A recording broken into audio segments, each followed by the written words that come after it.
I guess I just want to start by saying that Angie and I's experience with the storm was nothing really, especially compared to that of so many people around us. Our hearts go out to those that lost loved ones and those that are still struggling with the aftermath of this storm. We're both from Florida, and we've been through so many hurricanes. But from the locals here to the weathermen and women, it seems like no one expected anything like this. Up here in western North Carolina, the days leading up to the storm's impact were rainy, and we found it to be peaceful and kind of nice. The Thursday before the storm hit, I walked the back of our property and I noticed how much rain we were already starting to get. We're told to expect another 10 to 18 inches in the next 24 to 48 hours. I suppose this was our first sign of what was to come. Our favorite tree in the backyard, maybe 60, 80 feet tall, gone. And when it fell over, it took out a section of the fence bordering the creek. So this was a massive tree. The creek itself is already a few feet higher than it normally is, and keep in mind, the real storm hadn't even hit us yet.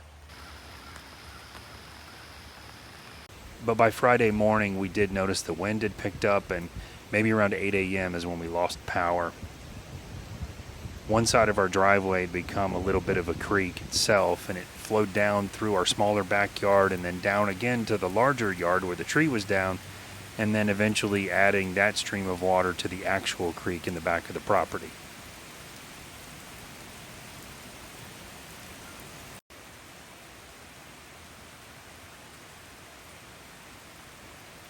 We did check that actual creek around midday that same Friday, and the water had risen by maybe 5 feet already. Now keep in mind, this creek's usually about 2 feet wide and maybe 6 inches deep. It's the most damage we've ever had for a hurricane. I know. Try to make the best of not having any power. We did stay outside, and honestly, we felt thankful to have such a nice place to enjoy the outdoors. I guess, having been through so many storms before, we expected we'd just wait for the power to come back on and otherwise try to just go about our normal lives. It's funny because we decided to run up to the grocery store to pick a few things up, and again, coming from Florida, so many of the grocery stores have generators that we're used to power being out during a storm or after a storm and still being able to run right up to the store. But on our way there, the little street light in our neighborhood, it's like a four-way stop, was out, and we didn't think much of it. We took a little side road out to the highway, and on that little side road, there were major trees down, power lines hanging in the road, and I started thinking, if all the little cross streets are like this, it's probably going to take a long time to get power back.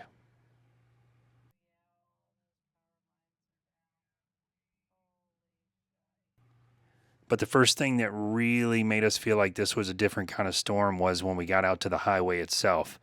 We couldn't even make it to the grocery store at all. The road was basically a lake. Yeah, that's a car floating out there in the middle. So we turned around and we drove the opposite direction to another grocery store. Normally, this Ingalls shopping center is busy just like any other town. There's people coming and going, but today there was no one there. All the stores were without power. All the stores along the way, all the street lights along the way, some major intersections coming off the interstate, no power, nothing on anywhere that we could see. There was no one following the four-way stop rule at the lights, so it was really kind of tricky to get through the lights. But, when we got there, there's no way to buy food, much less water or gas. So we turned around and headed home. On the way home, we got emergency alerts on both of our phones, and it was right along in here somewhere where we lost cellular service completely. Now we were completely cut off from any communication with the outside world, so we decided to get out of town. All right, so roads are flooded, power's out everywhere, street lights are out. When I say flooded, I mean some cars are like underwater. So we are probably going to be without power here for at least a few days. So we're going to make a run for it. So got the car packed up and we're getting ready to go. So our plan was to go from right around here where we live in western North Carolina to Knoxville, Tennessee, or somewhere near it. And from everything that we had heard, which wasn't much, the road was still open this way. I-40 was still open this way. You know, the alert that we got on our phones told us there were some roads that were closed, but I-40 was still open in this direction. So our plan was to follow this route, and we made it about this far, and it's kind of surreal when you're on this big interstate. You know, it's a normal interstate just flying along, and you come over a hill and there's cones across the road, police cars blocking the road, and the state troopers saying you can't go any further, the road is out. And this is a major interstate. So, you know, they forced us off on the exit near Maggie Valley, and we pulled down. And, you know, Angie and I are both pretty level-headed, her definitely more so than me, but you know, this is the point where it started feeling a little scary because we got to the gas station. This is Maggie Valley. This is 4 or 5 towns away. No power, no gas. The gas station down the road from that one was out. All the lights were out. So we started to feel kind of helpless. And we had some cellular service there. So we did reach out to some family and friends and, you know, let them know we're okay and that we're trying to get out of town. But we just sat there for a bit and decided, what can we do? We're going to head back home and make the best of it until we can either get more info or get some more options. You know, in a way, we were lucky. We were safe. We still had food. We still had bottled water, and we couldn't get out of town. I'm grilling, and here you go. Happy power outage. Cheers. Cheers. So we just started going through our cold stuff first because it was a matter of time before all that stuff spoiled because we had no power. This will actually work Resorting to hurricane disaster breakfast. Not so shabby. It's a nice little grill, man. What do you mean? You can cook all kind of shit on there. And then Saturday morning we got up and we went out and searched for gas again and again. We were reminded of just how bad the situation was. We waited in line for hours at the hardware store to buy a propane grill. Not propane, of course, but the propane grill and some more basic supplies. And we're still thankful that we at least found a place that was open. And then while we're in line, someone in line showed us a video of the River Arts District, which is just a few miles away. It's basically gone.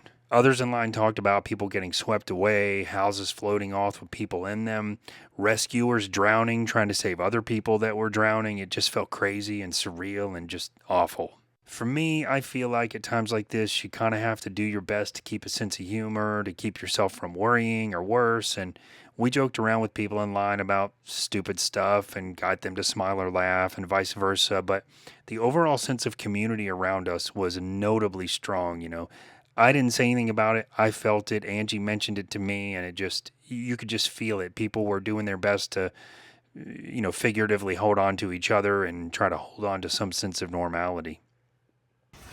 Same shirt in every photo.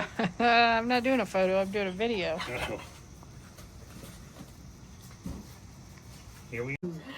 You're gonna get in trouble. For us, being back home felt like the safest place right now, both physically and mentally. We kind of felt like we were camping. All right, let's see if we can keep eating like this, or we may be living off chips at some point. But tonight we're grilling salmon, some sausages, and some peas. After some trial and error, we learned how to make decent coffee without a coffee machine, which probably sounds silly, but, you know, first world problems. Sunday, while we were in line again to buy water, we heard of a grocery store that was open. It was cash only, so we rushed to it, using more of our precious car fuel. We made it to the grocery store. Their gas station was also open, but the line was way too long to have a chance to get gas. In fact, it ran out of gas soon after we got there.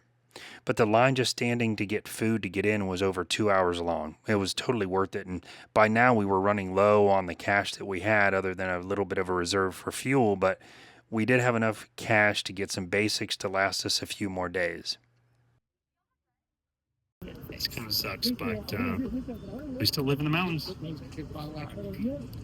And then back at home, we grilled again. And just as I'm finished grilling, it's getting dark, the power came back on. This was such a good sign for us, and it helped us to stay positive and lift our spirits and just make us feel like, you know, we're going to be coming out of this. Look at them. Man. Hurricane life ain't so bad. Got our power back, so that's good. Yes. These were cooked the old-fashioned way. We had to eat all the meat out of the deep freeze. Carnivore diet. And then Monday morning around 8 a.m., I decided to make one more drive into town for gas on the fuel that we had left in the car. My truck was pretty much out of fuel. Curfew's been in place now, keep in mind, since the storm came from 7:30 p.m. to around 7:30 a.m. But some people surely weren't following that curfew because by the time I got into town, gas lines were already 200 cars deep. No chance of getting gas. But I did notice there was a short line of cars at an ATM at a bank that appeared to have power.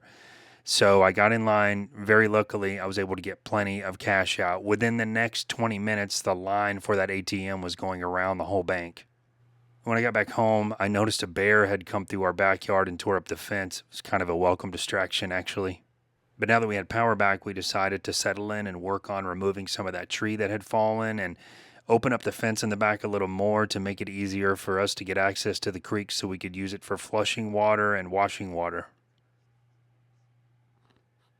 By late afternoon Monday, we decided to ride our bikes up to Home Depot so we could save our gas. We also had learned earlier that they may have had Wi-Fi that worked at Home Depot. So we went up there, got some communications out to loved ones and an update on our status. And although their water pumps were sold out, we did find an AC drain line pump and a few rubber mats.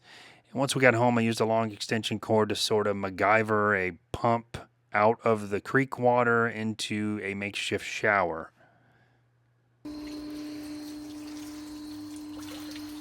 All right, so we did it.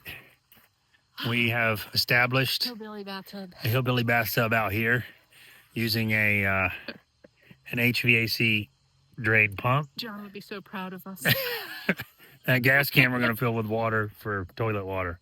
This is how we live now. Did you show her makeshift ladder? I did, right behind us. This is not us camping. This is just how we live now.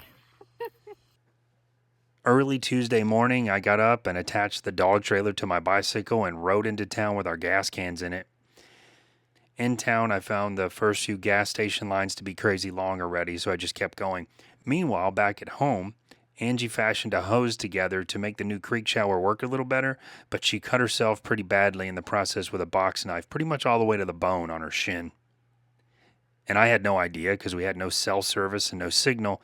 So meanwhile, I waited for 2 hours in a gas line. I'm in between cars on my bike. And just as I got up to the pump and got inside to pay, they lost power. The whole area lost power again. So no gas. But on the way home, I got so lucky because power started coming back on and one of the other gas stations had just dismissed their car line. So just like that, 5 minutes, I got in line, got enough gas to fill up the entire car.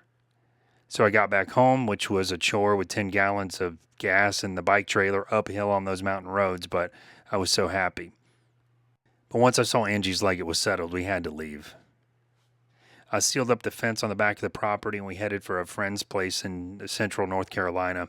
He had already mapped out a specific route for us that was open based on the Department of Transportation, and although it went through all these sort of country roads and some sketchy areas with no cell phone service and detours around flooded and blocked roads, in the pitch dark, it was a bit of a scary drive, but we finally did make it to their house. And while we still have no idea when we might be able to go back home, we are so thankful to have made it out safe and to have made it out together.